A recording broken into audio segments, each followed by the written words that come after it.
একদিন টুনি দিনরাত পরিশ্রম করে একটি ঘর বানায়, আর কিছুক্ষণ পরে ঘরটা তৈরি হয়ে গেলে নদীতে চলে যায় স্নান করতে। আর তখনই সেই মুহূর্তেই ঘরের সামনে একটি ডাইনি আসে, আর ডাইনি ঘরটা দেখে বলে, বাহ, কি সুন্দর ঘর! আজ থেকে আমি এই ঘরেই থাকবো। এই বলে ঘরের ভেতরে থাকতে শুরু করে। কিছুক্ষণ পর টুনি ফিরে এসে যখন ঘরে ঢুকতে যায়, ডাইনিটি তাকে ধাক্কা দিয়ে বাইরে বের করে দেয় আর বলে, টুনি, তোর ঘরে আবার তখনই তোকে ঢুকতে দিব যখন সকলে ভিডিওটি লাইক করে চ্যানেলটিকে সাবস্ক্রাইব করে দেবে।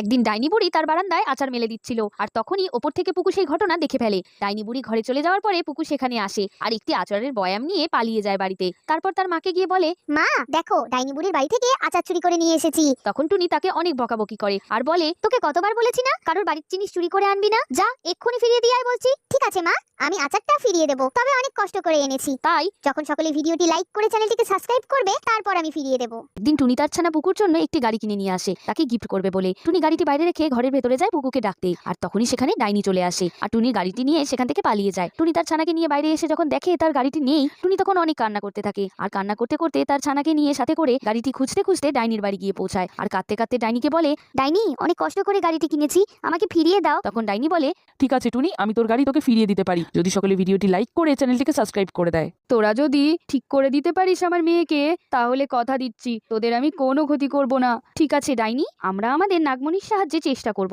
তোমার মেয়েকে ভালো করে তোলার।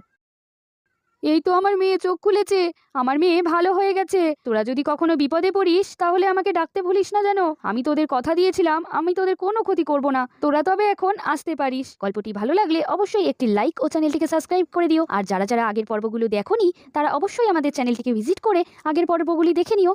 হ্যাঁ নাগরানী, তুমি একদম ঠিক বলেছো, এই গুহার কথা আগে কখনো শুনিনি। নাগরাজ, আমার অনেক ভয় করছে। তখনই সেখানে একটি ডাইনি এসে উপস্থিত হয়। হা হা হা হা হা, ঠিক বলেছিস তোরা, এটা আমার গুহা, এই গুহাতে আমি থাকি। হা হা হা হা হা। কে তুমি? আমি আমি হলাম ডাইনি, এটা আমার গুহা। হা হা হা হা হা। ডাইনি, তুমি আমাদের কিছু করো না, আমাদের ছেড়ে দাও। হা হা হা, কি বললি? ছেড়ে দেবো? ঠিক আছে, তবে আমার একটা শর্ত আছে। কি শর্ত?